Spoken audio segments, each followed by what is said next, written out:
యోహాను సువార్త 15వ అధ్యాయము 8వ వచనము ఈ విధంగా రాయబడి ఉంది. మీరు బహుగా ఫలించుట వలన నా తండ్రి మహిమపరచబడును, ఇందువలన మీరు నా శిష్యులగుదురు. దేవుడు ఈ వాక్యము ద్వారా మనతో మాట్లాడునుగాక. ఆమేన్. ఈరోజు దేవుడు నీతో నాతో మనతో మాట్లాడాలి అని ఆశపడుచున్నాడు. మనం ఎందుకు వచ్చాము దేవుని మందిరానికి అంటే ఏదో కాలక్షేపణ చేయడానికి. కొంతమంది ఇంట్లో కనీసం చేపలు కూడా ఉండవండి. ఏంటండి? చేపలు కూడా ఉండవు. చేపలు కాదు, చేపలు. ఆ ఉట్టి గచ్చు లేదా టైలు లేదంటే మట్టితో చేసిన ఆ గుమ్మాలు ఉంటాయి కదా, అక్కడ పడుకోలేక దేవుని మందిరానికి వచ్చి పడుకుంటుంటారు. మీకేమైనా అర్థమైందా? మంచి పరుపులు, ఎంత విలువ కొలది కొన్ని వేల కొలది డబ్బులు పెట్టి మంచి మంచాలు చేయించుకుంటారు కదా, అటువంటి మంచాల దగ్గర పడుకోకుండా ఇక్కడ ఇటువంటి స్థలంలో పడుకోవడానికి కొంతమంది వస్తారు. అటువంటి వారికి అటువంటి ఆత్మ యేసు నామములో విడుదల పొందునుగాక. హల్లెలూయా. సరేనండి, నేను నేరుగా దేవుని వాక్యంలోకి వస్తూ ఉన్నాను. చదవబడిన వాక్యము దానికి ముందు ఏంటంటే ఎండిపోయిన జీవితము ఫలించడము. ఏంటండి? ఎండిపోయిన జీవితము ఫలించడం. ఎండినది ఏదైనా పనికి వస్తుందా? ఏమవుతుంది? ఎండినది కట్టెలైతే పడేస్తే బుగ్గవుతాయి, కానీ జీవితం ఫలిస్తుందా? అది ఫలిస్తుంది. ఎలా ఫలిస్తుందా, దానికి అదేందా అనేది చూసుకుందాము. దానికి ముందుగా చదివబడిన వాక్యము మరొకసారి చదువుదాము. యోహాను సువార్త 15వ అధ్యాయము. మీరు బహుగా ఫలించుట వలన. చాలండి, ఒక్క నిమిషం. మీరు బహుగా ఫలించడం కాదండి, బహుగా ఫలించడము చాలా ప్రాముఖ్యము. ఒక తోటమాలికి లేదా ఒక యజమానుడికి 1 ఎకరము 2 ఎకరాలు మామిడి తోట ఉందండి. అందులో అన్ని చెట్లు బాగా ఫలిస్తున్నాయి, కానీ 1, 2 చెట్లు బహుగా ఫలిస్తున్నాయి. ఆ అన్ని చెట్లు కన్నా ఉండిన 1, 2 చెట్టు మీద అతనికి ఏముంటుంది? ఎక్కువ ప్రేమ ఉంటుంది, ఇష్టం ఉంటుంది. ఎందుకంటే నా తోటలో అన్ని చెట్ల కన్నా ఇది ఎక్కువ ఫలం ఇస్తుంది. అంటే ఫలించడము కంటే బహుగా ఫలించడం ప్రాముఖ్యమండి. నువ్వు ఫలిస్తే ఏంటి? నీ కొడుకు డాక్టర్ అయితే, నీ కొడుకు కలెక్టర్ అయితే, నీ కొడుకు లాయర్ అయితే లేదా ఇంజనీర్ అయితే నువ్వు సంతోషిస్తావు. అది ఎంతవరకు? నువ్వు నీ భార్య మాత్రమే, లేదా నువ్వు నీ భర్త మాత్రమే. కేవలం నీ ఇంటిలో ఆనందం అండి. ఆఫ్ చేసండి, పర్వాలేదు, నాకు వద్దులేండి, ఆఫ్ చేసండి. కేవలం నీ ఇంట్లో. ఎందుకు? పక్కింటోడికి నీ కొడుకు కలెక్టర్ అవుతుంది సంబంధం ఏమైనా ఉందా? స్తోత్రం, ఇప్పుడు బాగుంది. పక్కింటోడికి ఎదిరింటోడికి ఎవడికి నువ్వు కలెక్టర్ అవుతుంటే, నీ కొడుకు కలెక్టర్ అయితే డాక్టర్ అయితే పక్కింటోడికి చక్కగా స్పీడ్లు తీసుకొచ్చి నీ పెట్టడు, సంతోషించాడు. ఏమవుతాడు తెలుసా? ఇంకా అసూయ పెంచుకుంటాడు. ఏడు బాబు ఏడింటి అంతస్తుల మీద అంతస్తులు కడుతున్నాడు, ఈ ఇంటికి ఎప్పుడు కార్లు వస్తున్నాయి. కారణం ఏంటంటే ఫలిస్తుంది ఇల్లు అని అనుకుంటాడు, కానీ అతనిలో మాత్రం అసూయ పెరుగుతుంది. ఒక మనిషి అయితే నువ్వు ఫలించడం బట్టి, నువ్వు అభివృద్ధి చెందడం బట్టి అసూయ పొందుతాడు. కానీ నేను ప్రకటిస్తున్న యేసయ్య మహిమపరచబడతాడండి. హల్లెలూయా. నేను ప్రకటిస్తున్న యేసయ్య సంతోషిస్తాడండి. ఎంతగా సంతోషిస్తాడంటే, నువ్వు లేదా నీ భర్త, నీ భార్య, నీ కుమారుడు ప్రయోజకుడు అవుతే, ఉన్నతమైన స్థాయిలో ఉంటే నువ్వు ఎంత సంతోషిస్తావో అంతకంటే 100 రెట్లుగా సంతోషిస్తాడండి నా యేసయ్య. అక్కడ చెప్పబడుతున్న మాట ఏంటంటే, మీరు బహుగా ఫలించడం వలన దేవుడు మహిమపరచబడతాడంట. ఏంటండి? అంటే కారణం ఏంటి? ఈ ఎండిపోయిన జీవితము ఫలించాలని కోరుకుంటున్నాడు దేవుడు. నీ జీవితము ఎండిపోయి ఉన్నది. అది రోగముతోనైనను, ఆర్థిక ఇబ్బందులతోనైనను, ఆహారము లేక అయినను, అందరూ వదిలినను. ఏంటి ఇలాగున్నావంటే, అందరూ వదిలేస్తున్నారయ్యా, నా అనువారు నన్ను విడిచిపెట్టేశారు. ఒక పాట ఉంటుంది కదా, ఇంటి మీదనున్న ఒంటరి పిచ్చుకను నేను. అది అయిపోయింది నా బ్రతుకు, అది అయిపోయింది నా జీవితము. కానీ నా యేసయ్య, నువ్వు అనుకుంటున్నావు ఇంటి మీద నుండి ఒంటరి పిచ్చుక అది ఒంటరిగా కనిపిస్తూ ఉంటుంది, కానీ నువ్వు నా యేసయ్యతో ఉంటే ఆయన నీకు జంటగా ఉంటాడండి. స్తోత్రం కలుగునుగాక. ఆయన జంటగా ఉంటే కష్టకాలములో కూడా ఆయన తోడుగా ఉంటాడండి. చీకటిలో ఆయన నీకు వెలుగై ఉంటాడండి. భయములో నీకు ధైర్యం ఇస్తాడండి. హల్లెలూయా. అప్పుడు నువ్వేమవుతావంటే నీ ఎండిపోయిన జీవితము ఫలిస్తుందండి. చాలామంది ఫలము కొరకు చూస్తూ ఉంటారు. ఫలము లేకపోతే ఏ చెట్టు అది ఎంత విలువైన ఎక్కడ నుంచి, ఇప్పుడు చూసారా, చాలామంది రాజమండ్రి నుంచి కొన్ని మొక్కలు తీసుకొస్తారు. నిన్నటి దినాన్ని నేను కొన్ని విత్తనాలు తీసుకొచ్చానండి. అవి వేయాలి ఇవి వేయాలని. ఆ విత్తనము నాటబడుతుంది, కానీ ఆ విత్తనం నాటబడిన తర్వాత అది ఎప్పుడు పెద్దదవుతుంది, అది ఎప్పుడు ఆకులు మొలుస్తుంది, ఆకుల నుంచి పువ్వులు ఎప్పుడు వస్తుంది, ఆ పువ్వుడు ఎప్పుడు ఫలం అవుతుందని ఎదురు చూస్తుంటాము. అది ఫలించకపోతే ఏం చేస్తాము? రీప్లేస్మెంట్ అంటే తీసి పడేస్తామండి. మనము తీసి పడవేసేవారుగా ఉండకూడదు. అలా ఉండడం ప్రభు చిత్తం కాదండి. అలాగైతే యజమానుడు తోటలో ఒక చెట్టుని నాటిన తర్వాత, పనివాడికి అప్పచెప్పిన తర్వాత, ఈ చెట్టుకి నువ్వు సేద్యం చేయు, మంచినీళ్ళు వేయు, దానికి కావలసిన వనరులు దానికి మొత్తం వెయ్యు అని చెప్పిన తర్వాత సంవత్సరం అయింది, యజమానుడు వచ్చాడు, ఫలించిందా అంటే లేదయ్యా. అయితే దీనికి ప్లేస్ వేస్ట్, స్థలం వేస్ట్, కూర్చున్న ఆ టైలు ఎన్ని 3-4 అడుగులు, అది వేస్ట్ అంటే ఆ పనివాడు బ్రతిమిలాడుతాడు, అయ్యా ఇంకా కొంతకాలము దయచేసి నాకు ఒక్క అవకాశం ఇవ్వు, దానికి ఇంకా మంచి ఎరువేసి దాని చుట్టూ గోతి తవ్వి నీళ్లు ఉండినట్లుగా, దానికి సూర్యరశ్మి చక్కగా తగిలినట్టుగా అన్నీ చేసి ఫలించడానికి ప్రయత్నిస్తాను అంటాడు. ఆ ప్రయత్నించిన వాడే సేవకుడు. హల్లెలూయా. ఎవరండి? సేవకుడు. నువ్వు సైడ్ తప్పుకో, వాళ్ళంటే నాకు కోపం వస్తుంది, చిరాగ్గా ఉంది, ఎన్ని కార్యాలు చేస్తాను, వాళ్ళందరినీ నాశనం చేసి నేను నీలో నుండి ఒక రాజ్యమును, ఒక వంశమును, ఒక సమూహాన్ని నేను తయారు చేస్తాను. మోషే అంటే మోసే చెప్పిన మాట ఏంటి తెలుసా? మంచిదయ్యా, నా ఒక్కడి కుటుంబం ఉంటే చాలయ్యా అని అన్నాడా? జీవ గ్రంథములో నా పేరు తుడిచే, లేదంటే వాళ్ళని ఆశీర్వదించు. వాళ్ళు అటువంటి వాళ్ళే. మోసే ఎంత ఎంత మంచి సేవకుడు తెలుసండి.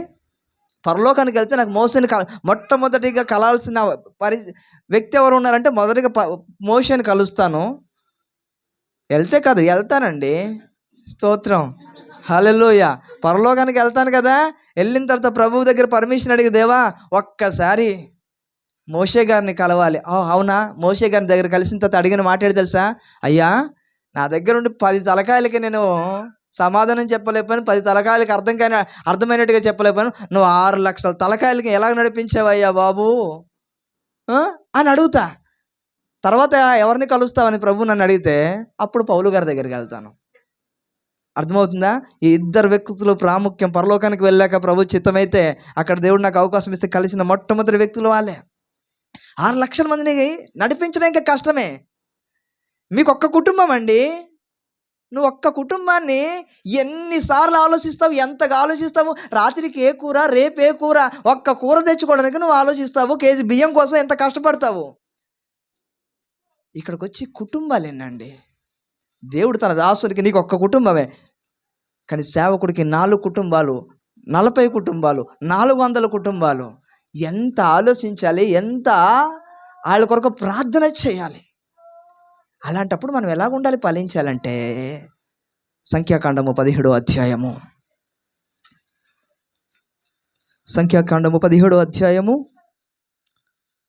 6వ వచనం. కాబట్టి మోషే ఇశ్రాయేలులతో చెప్పగా, వారి ప్రధానులందరూ తమ తమ పితరుల కుటుంబములలో ఒక్కొక్క ప్రధానునికి, ఒక్కరే చదవండి ఎవరైనా, ఒక్కొక్క ప్రధానికి ఒక్కొక్క కర్ర చొప్పున 12 కర్రలను అతనికి ఇచ్చిరి. అహరోను కర్రయు వారి కర్రల మధ్యన ఉండెను. స్తోత్రం. హల్లెలూయా. అంటే ఇక్కడ జరుగుతుంది ఏంటంటే, దైవజనుడు, యాజకుడు, దేవుని చేత పిలువబడిన వాడు, నాయకుడైన మోషే గారు ఉన్నారు. మోషేకి ప్రభు చెప్పారు, 12 గోత్రాలు ఉన్నాయ్యా. 12 గోత్రాల్లో ఒక్కొక్కరికి ఒక్కొక్క కర్ర తీసుకురమ్మని చెప్పు. గోత్రానికి ఒక కర్ర ఉంటుందంట, ఆ కర్రను తీసుకురమ్మని చెప్పు. కానీ చివరిగా లేవి గోత్రము, లేవీయుడంటే అతనికి ఏ ఆస్తి ఉండదు.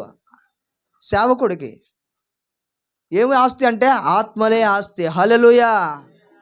11 మందికి 11 గోత్రాలకి ఆస్తిని ఇచ్చాడు. ఇంత పొలం ఇచ్చాడు, ఇంత భూములు ఇచ్చాడు, ఇంత వెండి బంగారం అన్ని, ఎద్దులు పశువులు అన్నీ ఉన్నాయి వాళ్ళకి.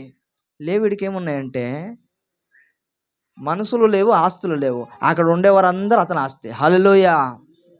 చెప్పబడుతున్న మాట, ఆ 12 మందిని తీసుకురా.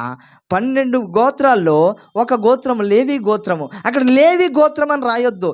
ప్రతి గోత్రంలో ప్రధానుడికి, పెద్దవాడికి వాళ్ళ పేరు రాయు. లేవి గోత్రంలో అహరోను పేరు రాయు అని చెప్పారు. అవన్నీ అహరోను కర్ర కోసం చెప్పుకోవాలంటే, అహరోను కర్ర బాగా ఎండిపోయిన కర్ర అండి. ఏ కర్ర? ఎండిపోయిన కర్ర. మీరు చూసారా అంటే నేను చదివాను కాబట్టి చెప్తున్నా. ఇప్పుడు ఒక వ్యక్తి కర్ర ఉపయోగిస్తూ ఉంటాడు. దేనికి? ఇక్కడి నుంచి రోడ్డుకి నడుచుకుంటూ వెళ్ళడానికి. అతను నడవలేక, లేదా ఒక మంద కాపరి పెద్ద పెద్ద కర్రలు పట్టుకుంటారండి. అది ఎద్దుల మంద అయినాను, గొర్రెల మంద అయినాను, ఏ పశువు మంద అయినాను, వాళ్ళ దగ్గర ఉండేది అంటే ఒక దండం, ఒక కర్ర ఉంటుంది. ఆ కర్ర పచ్చి కర్ర మోస్తారు ఎవరైనా? నేనైతే గేదెలు కాసా, గొర్రెలు కాసా, చాలా కాసా. ఎప్పుడు కూడా పచ్చి కర్ర పట్టుకోలేదు. అంటే చిన్న చిన్నవి పట్టుకుంటాం, కానీ ఎక్కువ పట్టుకుందంటే అది ఎండిపోయినది అది గట్టిగా ఉంటుంది, అది తేలికగా ఉంటుంది. ఎండిపోయిన కర్రలను పట్టుకొని రమ్మని చెప్తే ఆ కర్రలు తీసుకొచ్చారు. ఆ కర్రలకు ముందు ఏం జరిగిందంటే, అసలు ఆ 16వ అధ్యాయంలో ఉంటుంది. కొంతమంది దుర్మార్గులు ఉంటారండి. వాళ్ళు ఎవరెవరంటే దాతాను, అబీరాములు, కోరాహు వాళ్ళ సంతతి వాళ్ళందరూ ఏమైపోయారంటే అహరోనుకి వ్యతిరేకంగా తయారయ్యారండి. ఎవరికి? అహరోను మీద విరుద్ధముగా, విడ్డూరంగా తయారవుతున్నారు.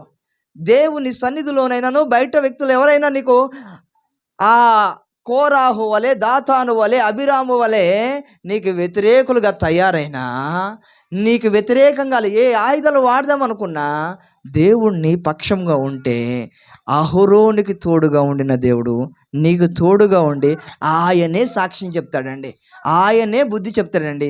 అసలు ఒక మాట నేను చెప్తున్నాను, దేవుడు నీతో మాట్లాడి నిన్ను ధైర్యపరచడం గొప్ప, దేవుడు నీ శత్రువుతో మాట్లాడి వాళ్ళని భయపడడం గొప్ప. ఏది కావాలి నీకు? దేవుడు నాతో మాట్లాడితే నాకు ధైర్యం వస్తుంది కానట్లేదు, కానీ వాడికి భయం పుట్టాలి. ఒక రోజండి అబ్రహాము తన భార్యని తీసుకెళ్ళిపోయాడండి. అబీమెలెకు చాలా అందంగా ఉంటుంది తల్లి. రాజు తీసుకెళ్ళిపోతే, అబ్రహమా భయపడకు, బాధపడకు, నేను నీకు తోడుగా ఉన్నాను కదా, ఈ ఒక్క రాత్రి ఓపిక పట్టని చెప్పలే. అబ్రహాము కృంగిపోయాడో లేదో నాకైతే తెలియదు, కానీ అబ్రహాము ఇక్కడుంటే రాజకోటలో ఆ స్త్రీ అబ్రహాము భార్యని పట్టుకొని తీసుకెళ్ళిన వ్యక్తికి ఆ రాత్రి గుండెల్లో భయం పుట్టించాడండి నా దేవుడు. హల్లెలూయా.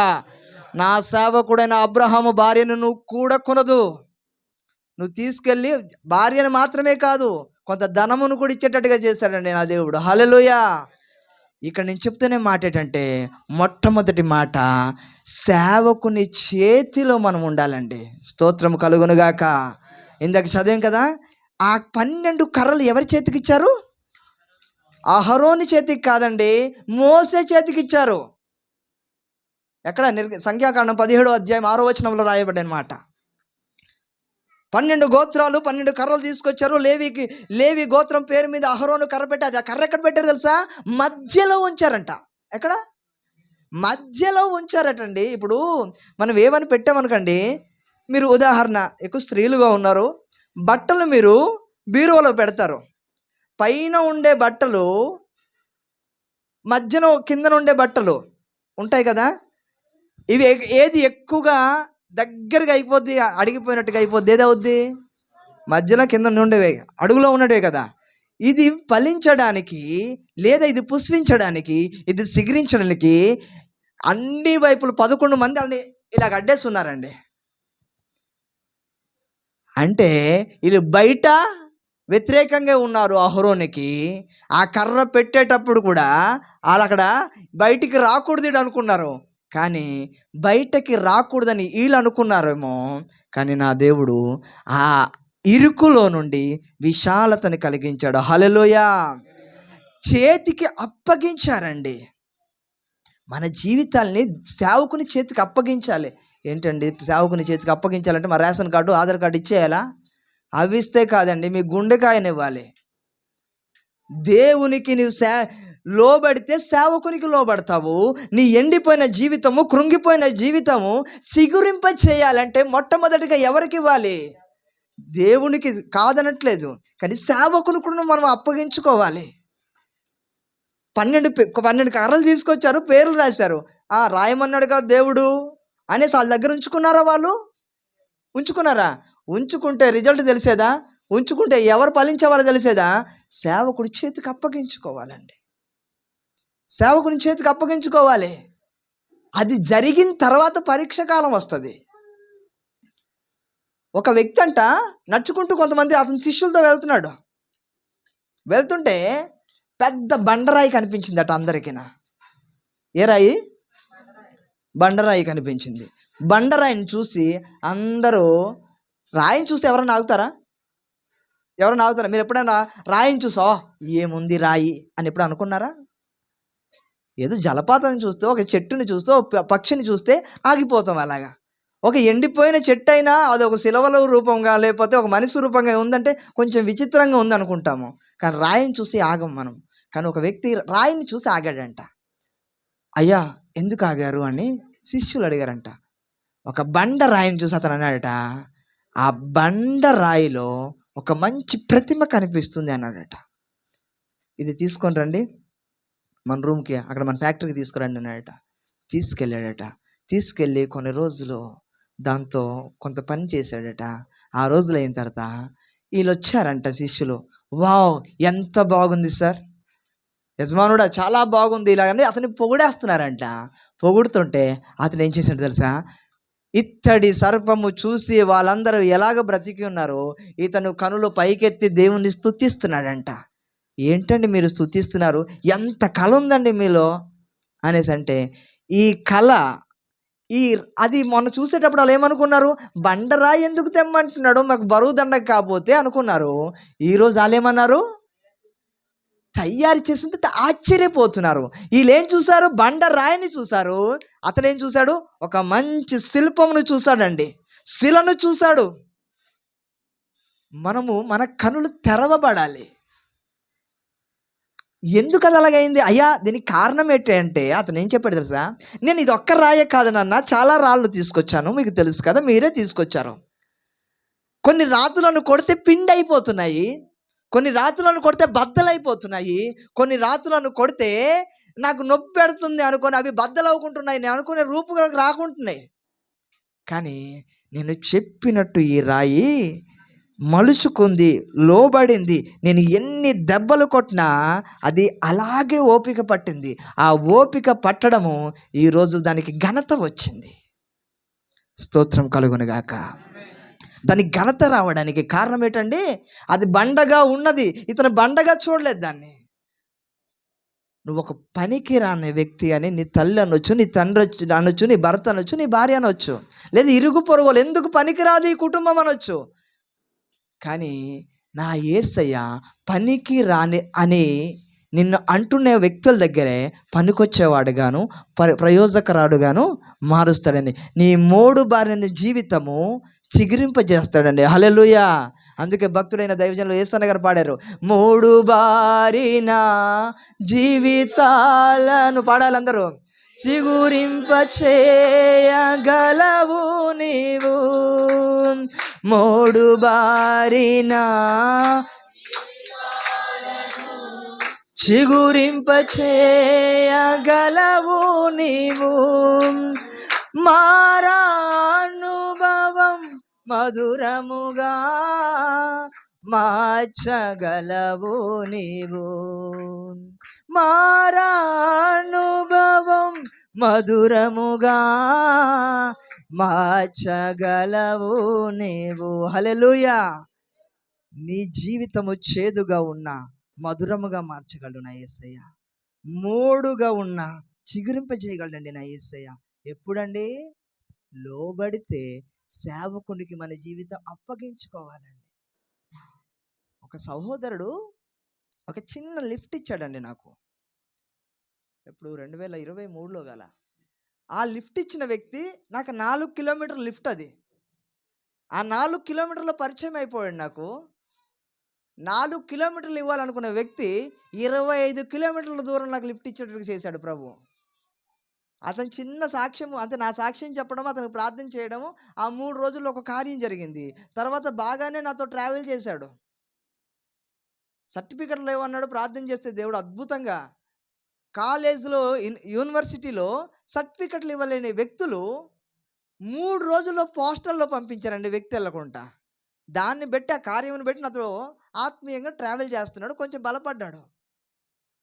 అదే సర్టిఫికెట్ పట్టుకుని హైదరాబాద్ పట్టణానికి వెళ్ళాడు. జాబ్ కోసం ప్రార్థన చేయడంతో దేవుడు మంచి జాబ్ ఇచ్చాడు. సుమారుగా ఒక 30,000 35,000 జీతం. అంతా బాగుంది. మా అమ్మ నాన్న పెళ్ళి అంటున్నారంటే సరే అన్న, ప్రార్థన చేద్దామన్న. వాళ్ళమ్మ నాన్న క్రైస్తవులే, ఇతడు కొంచెం నామకార్థమే. వాళ్ళమ్మ నాన్న అటువంటి నామకార్థులే, వీళ్ళు కూడా నామకార్థులే. నేను చెప్పాను ప్రార్థన చేద్దామని. ఏం జరిగింది తెలుసా? మా కులము అదో గజ్జి ఉంటుంది కొంతమందికి. మా ఓ దగ్గర నుంచి క్రిస్టియన్ అమ్మాయిలు లేరు అనుకొని ప్రభువుని నమ్ముకోలేని అమ్మాయిని పెళ్లి చేసుకున్నాడు. తర్వాత చాలా బాధపడ్డాడు. బాధపడే బ్రదర్, నా పరిస్థితి ఇలా ఉందండి, నా పరిస్థితి ఇలా ఉంది. ఏం జరిగింది అంటే, వాళ్ళ అత్తయ్య అంట. ఎవరు? వాళ్ళ అత్త. మా అత్తకి భర్త ఉన్నాడు. స్తోత్రం, మంచిదే కదా అనుకున్నా. వాళ్ళ అత్త భర్తతో ఇంకొక ఆయన, వాళ్ళందరికీ ఒక అండర్స్టాండింగ్ అంట. చూసారా, పనికి మళ్ళీ దానికోసం అండర్స్టాండింగ్. భర్త ఉంటే వేరే పురుషుడు వచ్చి పోతుంటాడంట. భర్త బయటే ఉంటాడు, భార్యనా పక్క పురుషుడు. ఇటువంటి కుటుంబంలోకి వెళ్ళావు చూసావా, మాట వినలేక. సేవకుడు చిన్నవాడే, సేవకుడు చదువు లేదు, సేవకుడికి పెద్ద బలము లేదు, కానీ సేవకుడుగా పిలువబడ్డానికి అహరోను నుండి దేవుడు ఏం చేశాడు తెలుసా? అక్కడ అబీరాము, దాతానులు, కోరాహులు శత్రువులుగా ఉన్న దేవుడు సాక్ష్యం చెప్పాడు. ఆయన ఒక ప్రధాన యాజకుడుగా అహరోన్ని నిలబెట్టాడు. కనుక తప్పక ఈ రోజు నుంచి అహరోను మాట వినాలి మనము అని బుద్ధి వచ్చింది అప్పుడు. సరే, నీ అత్తగారికి అలా ఉంటే పరిస్థితి పోయిందిలేండి, ఎప్పుడో వెళ్ళొస్తావు అంటే, భార్యకు అదే ట్రాక్ అంట. నేను ఎందుకు చెప్తున్నానంటే, మా కుటుంబ పనులు సేవకునికి చెప్పాలండి. చెప్పకపోతే తెలుస్తుందా? సేవకునికి చెప్పాలి. సేవకుడు మీకోసం వీళ్ళ కోసం వాళ్ళకి చెప్పడు. గుండెల్లో దాచుకొని ఆ దాచబడింది, తెలియబడింది ప్రభు సన్నిధిలో, ప్రభు పాదాల దగ్గర పోస్తాడు. ప్రభు వాళ్ళ పరిస్థితి అలా ఉందనేసి. నాకు తెలిసిన నా దగ్గరకు వచ్చే కుటుంబం 2 మంచి ఉద్యోగస్తులు. చెప్పాను మీ పరిస్థితి ఇలా ఉంటుందని. చెప్పినా ఈ చెవి నుంచి విన్నాం, ఈ చెవి నుంచి 6 నెలలు తీరలేదు. ₹1,00,00,000 ఇల్లు కట్టుకున్నారు. సమాధానం లేదు. ప్రార్థన చేసేవాడిని. అనుకున్నా ఈరోజు ఆరాధనకి రాలేదు, ఇంకా జీవితంలో వాళ్ళకి ఫోన్ చేయను ప్రభు అనుకున్నా, బట్టలు మార్చుకుంటూ. ప్రభు కృపేట చెప్పిన వాళ్ళు ప్రార్థనకు వస్తామన్నా రాలేదు. నేను అప్పటికి అదే డిసైడ్ అయిపోయాను. బట్టలు మార్చుకొని బయటకు వచ్చి బైబిల్ చదువుతున్నా. ఆ సహోదరుల అమ్మ పరిగెత్తుకుంటూ వచ్చారు, పాస్టర్ గారు క్షమించండి అంటున్నారు. ఏమైంది అంటే, నేను ఒక రాత్రి మిడ్నైట్ 2 గంటలకు ప్రభు నాకు జ్ఞాపకం చేశారు. ఆ కుటుంబం కొరకు జ్ఞాపకం చేసి ప్రార్థన చేశాను. 18 నిమిషాలు వాయిస్ రికార్డింగ్ పంపించి పరిస్థితి ఇలా ఉందని నేను చెప్పి మరుసటి రోజు కుమారుడు కింద పడిపోయి రక్తం వచ్చింది నుదుటి నుంచి. కుటుంబంలో శోధనలు స్టార్ట్ అయిపోయి అప్పుడు ఎన్ని తీర్మానాలు తీసుకున్నారు తెలుసా వాళ్ళు? ఉపవాసం ఉంటాము, నెలకి ఇన్ని రోజులు, మందిరానికి అందరికంటే ముందు మేము వస్తాము, అన్ని విషయాలు అనుకున్నారు. కానీ విత్తనం మొలిచింది కానీ ఫలించట్లేదు. ఫలించాలంటే ఏం చేయాలి? అప్పగించుకోవాలండి. ఫలించాలంటే ఏం చేయాలి? అప్పగించుకోవాలి. నా తర్వాత పుట్టాడు. నాకు ఒక సహోదరుడు అన్నారు, పాస్టర్ గారు నాకంటే చదువులోనే ఎక్కువ కానీ మిగతా అన్నిట్లోనే తక్కువే అని. స్తోత్రం, నేను అది కాదనట్లేదు. కానీ చదువులోనా లేకపోతే జ్ఞానములోనా ఎక్కువ తక్కువ అని మనం కంపేర్ చేసుకోకూడదండి. భక్తిలో మనం చూసుకోవాలి, లేదా సమర్పణలో చూసుకోవాలి, లేదా ప్రత్యేకతలో మనం చూసుకోవాలి. ఎందుకు అంటే ఆనాడు జాలరులు ఎందుకు పనికిరాని ఊరికి దూరంగా ఉండిన వ్యక్తులు, సముద్రంలో ఎప్పుడు నీటి దగ్గర ఉండే వ్యక్తులు, ఎక్కడ నీటి మీద ఉండిన వ్యక్తులు భూమిని తలకిందులుగా చేశారండి. స్తోత్రం కలుగునుగాక. మనము సేవకుని చేతికి అప్పగించుకోవాలండి. దేవుడు సేవకుడికి కొన్ని చెప్తారు, గద్దించమని చెప్తాడు, ప్రేమించమని చెప్తాడు. ఇప్పుడు ఒక కాపరికి 100 గొర్రెలు ఉన్నాయి. ఒక గొర్రె పరిగెడుతుంది, ఈ 99 ఉన్నాయి కదా. పరిగెడుతున్న గొర్రె ఎంత పరిగెడుతుంది, అప్పుడు ఏం చేస్తాడు? పరిగెట్టలేక ఏం చేస్తాడు? కర్ర తీసి ఇసురుతాడండి. ఇసురుతాడా లేదా? ఆ ఇసురు తర్వాత దానికి ఏమవుద్ది? 2 కాళ్ళు మధ్యలో పడి టక్కున పడిపోద్ది. దెబ్బలు తగ్గుతాయో తగలవా? దెబ్బలు తగిలిన తర్వాత అమ్మ బాగా తగిలింది అనుకుంటాడా? అయ్యో అని దానికి తీసుకొని వచ్చి దానికి భుజాల మీద ఎత్తుకొని వచ్చి అక్కడికి తీసుకొచ్చి దానికి గాయాలు కూడా కడతాడండి. అదే ముందే మాట వినుంటే దెబ్బ తగిలేది కాదు. గద్దించమని చెప్పాడు దేవుడు, హెచ్చరించమని చెప్పాడు దేవుడు. అన్నిటికంటే ప్రాముఖ్యము ప్రేమించమని కూడా చెప్పాడండి. దేవుడి 40 రోజుల ఉపవాసంలో చాలా మాట్లాడారండి నాతో. ఒక ప్రార్థనకైతే ఒక్క అంశం కొరకు సుమారు 12 రోజులు ప్రార్థన చేశా. దేవుడు చెప్పినవి అన్నీ చేస్తాను. ఈ సేమ్ కానుకలు పెట్టే దేవుడు నాకు కూడా అక్కడికి అనుగ్రహించారు. ఇక్కడ పెట్టానండి. ఈ పాస్టర్ గారు అక్కడ అలా కూర్చుంటే ఇక్కడ పెట్టేవాడిని. దేవుడు నాతో మాట్లాడిన మాట, కానుకలు పెట్టి తీసి చెప్పులు స్టాండ్ దగ్గర పెట్టన్నారు. నేను కానుకలు గట్రా పాటలు ఏమి ఉండవండి ప్రత్యేకంగా దానికోసం అంటే ఒక ప్రార్థన ఒకటి ఏమి సమర్పించుకునేవాడు ఇచ్చుకుంటాడు, సమర్పణ లేనివాడు తీసుకెళ్ళిపోతాడు. తీసుకెళ్ళిపోయింది ఇవ్వలేనిది దేవుని సొమ్ము కాదండి. దేవుని మందిరం ఒక హోటల్కి వెళ్తావు నువ్వు, బా భలే పెట్టారండి, బాగా రిసీవ్ చేసుకున్నారు అనుకుంటావు. బిల్లు 500 అయినా 900 అయినా ఇంకొక 100 రూపాయలు ఎక్స్ట్రా ఇస్తావు. ఏంటది? టిప్పు. అక్కడ టిప్ ఇచ్చిందంతా కూడా ఇక్కడ గిఫ్ట్ ఇవ్వవు నువ్వు. ఒక్క పూట భోజనానికి తిన్నది జిఎస్టితో కలిపి కడతావు, ఇంకా టిప్ ఇస్తావు. కానీ దేవుని మందిరంలో ఇవ్వడానికి చేతులు రావు. బిచ్చగాడు కాదండి యేసయ్య, బిచ్చగాడు కాదు, శ్రీమంతుడు. నేను ప్రకటిస్తున్న యేసు ప్రభు. హల్లెలూయా. నేను ఎందుకు ఈ మాటలు చెప్తానంటే దేవుని సేవకుని మాటకి లోబడాలి. ఒక్క మాటలో చెప్పాలంటే మనం అప్పగించేసుకోవాలండి. ఏం చేయాలి? అప్పగించుకున్నారు కనుకనే అహరోను చిగురించాడు. వాళ్ళ కర్రలు వాళ్ళ దగ్గర ఉంచుకున్నాడు అనుకో, ఏమవుతాయి? చిగురించవు, అలా ఉండిపోతాయి. నేను చెప్తున్నాను కదా, కానుకలు పెట్టే తీసి ఒక వారం రోజులు పెట్టా. నెక్స్ట్ సండేకి మా వాళ్ళందరికీ బెంబెరెక్కిపోతున్నారు, ఏంది కానుకలు పెట్టి ఇక్కడ ఉండేది అక్కడ ఉంది అని.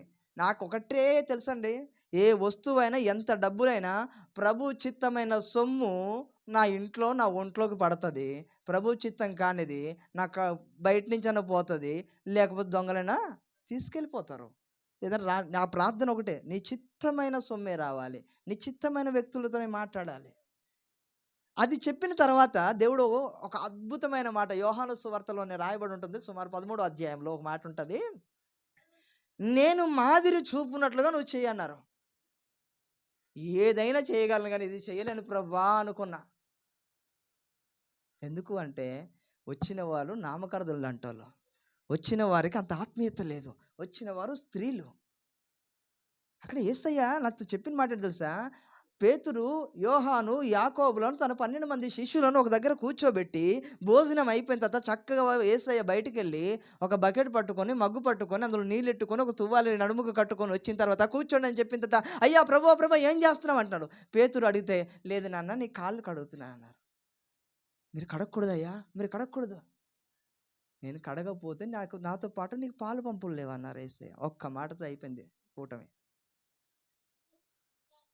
అయితే నాకు మొత్తం తల నుంచి కడిగా అంటున్నాడు. చూసారా, అసలు వద్దన్న వ్యక్తి తల నుంచి పాదాల వరకు స్నానం చేస్తున్నాడు, పాదాలు కడుక్కుంటే చాలు అన్న తర్వాత వాళ్ళందరికీ చేసిన తర్వాత యేసు ప్రభు మీరు కూడా ఇలా చెయ్యండి అన్నారు. ఈ మాట నాకు 40 రోజుల్లో చెప్పారండి దేవుడు. నా గుండెలో రాయి పడిపోయింది. కానుకలు పెట్టే బయట పడేస్తా, కొన్ని హృదయంలో నుండి బయట పడేస్తా, ఇంట్లో ఉన్నటి బయట పడేస్తా, ఎవరి దగ్గర ఏది అడగొద్దన్నా అడగను. కానీ ఇది చేస్తే ఎలాగ ప్రభు అంటే, తన్ను తగ్గించుకునేవాడు హెచ్చింపబడతాడు. యజమానుడుగా నాయకుడుగా ఉండాలనుకునేవాడు పరిచారకుడుగా ఉండాలి.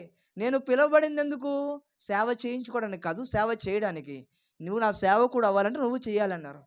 12 రోజులు ప్రార్థన చేశా, దేవా చెయ్యాలా వద్దా, చెయ్యాలా వద్దా, చెయ్యాలా వద్దా. ఎప్పటి వరకు తెలుసా? నవంబర్ 14 చివరి రోజు వరకు. దేవుని మహాకృప, పాద పరిచర్య.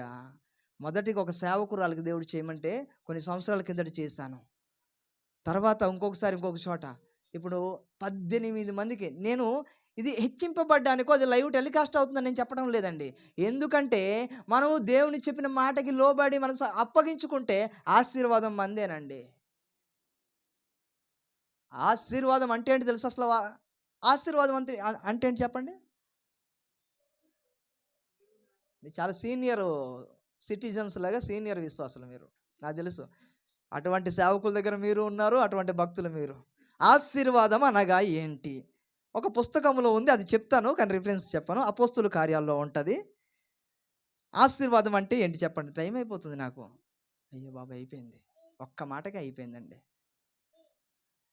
చెప్పాలి త్వరగా. చెప్పిన వారికి కరెక్ట్గా నేను అనుకుంటున్న మాట, బైబిల్లో ఉండే మాట చెప్తే ఈరోజే ఒక మంచి విలువైన బహుమతి ఇస్తాను నేను. లేదంటే మీరందరూ నాకు ఇవ్వాలి. దుష్టత్వం నుంచి మళ్లింపబడ్డామే ఆశీర్వాదం అని ఉంటుందండి. మీరు దుష్టత్వం నుంచి మళ్లింపబడ్డారు, మీరు ఆశీర్వదింపబడ్డారండి. మీరు ఆశీర్వదింపబడ్డారు. ఇప్పుడు మీరేం చేయాలి చెప్పనా? యేసయ్యా ఆశీర్వదించు, ఆశీర్వదించు నన్ను, నా భర్తని, నా కొడుకు, నా కూతురు, నా మనవడు, మున్మనవడు, ఆడు ఈడు అని ఎన్ని రోజులు మనం ప్రార్థన చేస్తాం. నేను వినిన తర్వాత, నేను నేర్చుకున్న తర్వాత ఒకటే, దేవా నన్ను అనేకులకు ఆశీర్వాదకరంగా నిలబెట్టు అని ప్రార్థిస్తున్నాను నేను. ఇప్పుడు భారతదేశం ఉందండి, భారతదేశానికి నువ్వు ఆశీర్వాదకరంగా ఉండాలి. నేను ఒకటే ప్రార్థన చేస్తా, ఏ చిన్న బిడ్డలకైనా పుట్టినరోజులో మామూలుగా తీసుకొచ్చారనుకో, దేవా ఈ బిడ్డ సంఘానికి ప్రయోజనకరంగా, సమాజానికి ప్రయోజనకరంగా, దేశానికి ఆశీర్వాదకరంగా నిలబెట్టు అంటాను నేను. ఎందుకంటే దేవుడు అనుకుంటే చేయగలండి. హల్లెలూయా. మొదటిగా ఏంటండి? సేవకునికి మనం అప్పగించుకోవాలి. త్వరగా నేను చూస్తున్నాను, టైం అయిపోయింది. ఒక్క 5 నిమిషాల్లో ముగిస్తాను నేను. సంఖ్యాకాండం 17 అధ్యాయంలోనే, అది మాత్రం ఇంకా చూద్దాం. సంఖ్యాకాండం 17 అధ్యాయంలో చదివాం కదా, కంటిన్యూ. 7వ వచనం. మోషే వారి కర్రలను సాక్ష్యపు గుడారములో యెహోవా సన్నిధిని ఉంచెను. స్తోత్రం. మొట్టమొదటిది ఏంటండి? దేవుని సేవకుని చేతికి మనం అప్పగించుకోవాలి. 2, మనం ఎక్కడ ఉండాలంటే దేవుని సన్నిధిలో ఉండాలి. ఆ కర్రలు ఎక్కడ ఉన్నాయండి? ఎవరి తెగల్లో వాళ్ళకి వెళ్ళలేదు, గోత్రాల దగ్గరికి వెళ్ళలేదు. మోసే తీసుకెళ్ళిపోయి మోసే గుడారంలో పెట్టుకోలేదు, దేవుని సన్నిధిలో ఉంచాడు. దేవుని సన్నిధిలో మనం ఉండాలి. అది పరీక్ష కాలం అండి. ఇదేంటి సన్నిధిలో ఉంటే పరీక్ష? అప్పుడే తెలుస్తుందండి. పరీక్ష రాకపోతే మనకు ప్రమోషన్ ఉండదు, పరీక్షలో లేకపోతే మనకు ప్రమోషన్ రాదు, జీతం పెరగదు. పరీక్ష రావాలి, పరీక్షలో మనం నిలబడాలి. నేను ఒకప్పుడు ప్రార్థన చేసేవాడిని. ఎప్పుడు? ఈ విశ్వాసంలో 2వ తరగతిలో ఉండేటప్పుడు, ప్రభువా ఈ శోధన నుంచి తప్పించు తప్పించు తప్పించు అని. అదేంటి? స్కూల్ స్టేజ్ అది. కానీ ఒక లెవెల్లో వెళ్ళేటప్పుడు మనం చేయాల్సిన ప్రార్థన ఏంటి తెలుసా అండి? దేవా ఇందులో నిలబడే శక్తిని నాకు ఇవ్వని ప్రార్థన చేయాలి. శోధనని ఎదిరించే శక్తిని నాకు ఇవ్వాలని ప్రార్థించాలి. నేను ఒక పుస్తకంలో 40 రోజులు రాసుకున్న పుస్తకంలో ఒక మాట రాసుకున్నాను. ఆ మాట ఇప్పుడు మీరు గుండెల్లో రాసుకోండి. ₹1,00,00,000 విలువ మాట. నా గుండె నిండా నీ ప్రేమ నుంచు, దేన్నైనా ఎదిరించే విశ్వాసము నాకు ఇవ్వని. హల్లెలూయా. నా గుండె నిండా నీ ప్రేమతో నింపయ్యా, దేన్నైనా ఎదుర్కొనే విశ్వాసాన్ని ఇవ్వయ్యా. ఈ 2 ఉంటే ప్రపంచాన్ని జయించవచ్చండి. అలెగ్జాండర్ జయించి సచ్చాడు, కానీ నువ్వు జయిస్తే పరలోకంలో ఇంకా కూడా ఫలిస్తావు. నువ్వు ఇక్కడే కాదు, పరలోకంలో కూడా ఫలిస్తామనండి. మనం ఎక్కడ ఉండాలి? మనము దేవుని మందిరములో, దేవుని సన్నిధిలో. అది పరీక్ష కాలము. జీవితము నువ్వు అనుకుంటున్నావు, ఏంటి మందిరానికి వెళ్తుంటే ఇలాగే ఉంది, ఇలాగే ఉంది. ముందు ఉంటే నాకు 10 లక్షలు ఉండేవి, ఇప్పుడు 10 రూపాయలకి వచ్చానని నువ్వు అనుకుంటావు. ఆ 10 రూపాయలు, యేసుప్రభు ఎంత గొప్ప దేవుడు తెలుసా అండి? ఎంత గొప్ప దేవుడు అంటే, నీకు ఉండేది రెట్టింపు. మామూలుగా రూపాయికి 2 రూపాయలు చేయడం కాదండి. ఉన్నటివన్నీ మొదటగా తీసేస్తాడు దేవుడు. తర్వాత దానికి ఏం చేస్తాడు తెలుసా? 2 అంతలు ఇస్తాడండి, యోబుకు ఇచ్చినట్టుగా. హల్లెలూయా. యోబుకు ఉన్నదంతా ఏంటి? మొత్తం పోయింది. తర్వాత దేవుడు ఏం చేశాడు? ఆ దేశంలోనంటే వాళ్ళ అమ్మాయిలకు ఉండే అందం ఎవరికి లేదట, అతనికి ఉండే ఆస్తి ఎవరికి లేదు. దేవుడు ఏం చెప్పాడు తెలుసా? వచ్చి తిట్టి గుచ్చి గుచ్చి గుచ్చి గుచ్చి మాట్లాడేసి వెళ్ళిపోయారు చూసారా స్నేహితులు. వాళ్ళు వచ్చి, అయ్యా నువ్వు మా కోసం ప్రార్థన చేయవా అన్నట్టుగా తీసుకొచ్చాడు దేవుడు. నిన్ను వేలెత్తి చూపించిన వారు, నువ్వంటే అసహించుకునేవారు, నువ్వంటే గిట్టని వారు, నీ మీద కుళ్ళు కుళ్ళు కుళ్ళు కుతంత్రాలు ఎన్ని పగలు పెట్టుకునేవారు ఒక రోజు వస్తారు, దయచేసి నా కోసం, నా కుటుంబం కోసం ప్రార్థన చేయవా అంటారు. అటువంటి రోజు రాబోతుంది. స్తోత్రం కలుగును గాక. 3వ మాట కంటిన్యూగా చదువుదాం.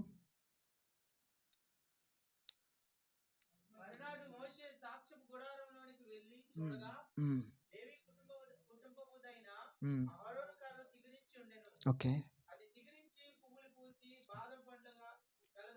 స్తోత్రం. చూసారండి, అక్కడ పెట్టారు అతను మోషే గారు.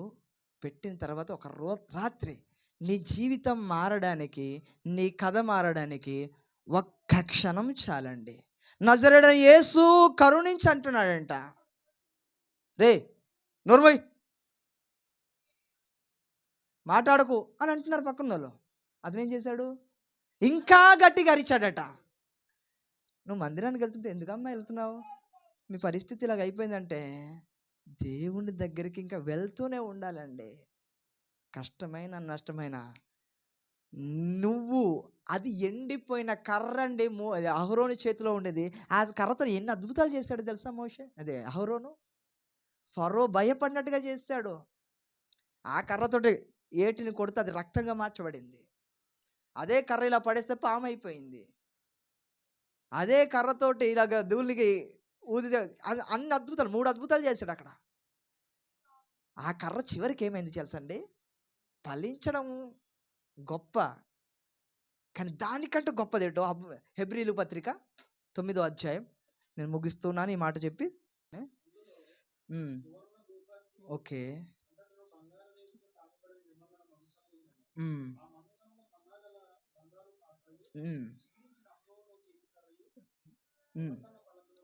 స్తోత్రం. చూసారండి, ముందు అక్కడ కొంతమంది ఉన్నారు కదా, ఆ చిల్లరి వాళ్ళు అంటోళ్ళు, వాళ్ళకి తర్వాత ఎంత ఉగ్రత వచ్చిందో, భయంకరమైంది, ఇంకెవరికి రాంది. అటువంటి వాళ్ళు అలాగంటే దేవుడు ఇతన్ని ఫలింపచేశాడు. ఎండిపోయిన కర్ర చిగురించిందంట, ఆ చిగురించిన కర్ర పుష్పించిందట, పుష్పించిన కర్ర ఫలించిందంట. 3 కార్యాలు చేశాడు. అన్ని ఫలించడం గొప్ప కాదండి, అక్కడ ఉంచబడింది. ఎందులో? దేవుని మందసములో. దానికి ఒక స్థానం వచ్చిందండి.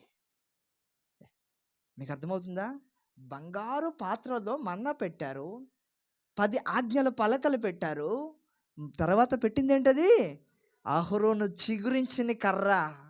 అది నీ సాక్ష్యమే అవ్వాలండి. హల్లెలూయా. దానికి సాక్ష్యముగా మనుషులు చెప్పటం లేదు, దేవుడే చెప్తున్నాడు. దేవుడే చెప్తున్నాడు. కనుక ప్రియ దేవుని సంగమా, దేవుని జనమా, మందసములో పెట్టబడిన ఎండిపోయిన కర్ర చిగురించినట్టుగా మనం ఉండాలి. అంటే మనం మందిరంలో ఉంటేనే చిగురిస్తాము, దేవునిలోనుంటేనే ఫలిస్తాము. అప్పుడు చివరిగా చెప్పే మాట, మన సాక్ష్యం బాగుండాలి. ఏమండి? సాక్ష్యం ఎవరు చెప్పాలి? ఎక్కడికి వెళ్ళావు నువ్వు? ఎక్కడికి? నేను ఏ పని పాటు లేక ఇటు అటు గాలికి తిరుగుతున్నాను అన్నాడట. అవునా? పనికి మాలోడా. న్యాయవంతుడు, యథార్థవంతుడు ఒకడు ఉన్నాడు, అతని కోసం నీకు తెలుసా అనేసి అన్నాడు. ఎవరికి? సైతాన్ గడికి దేవుడు. ఎవరి కోసం సాక్ష్యం చెప్పాడు దేవుడు? యోబు కోసం. అంటే ఇప్పుడు ఎవరు సాక్ష్యం చెప్పాలి నీ కోసం? దేవుడు చెప్పాలండి సాక్ష్యము. తర్వాత మీ పాస్టర్ గారు చెప్పాలి. తర్వాత నీ కుటుంబీకులే చెప్పాలి. సాక్ష్య జీవితం ప్రాముఖ్యము. సాక్ష్యము లేకపోతే సేవ నిలబడదు, నీ విశ్వాస జీవితము నిలబడదండి. కనుక ఆ సాక్ష్యము నిమిత్తమే అతనికి ఎంతవరకు అక్కడ గొడవ వచ్చింది. ఇతను ఒక యాజకుడు అయిపోయాడు. అత్తతో ఉండిపోలేదు. మందసం ఉన్నంత కాలం అది ఉంటుంది. మందసం ఎప్పుడైనా పోద్దా? దానికి ఎక్స్పైరీ డేట్ లేదు. అహరోను కర్ర కూడా ఎక్స్పైరీ డేట్ లేదండి.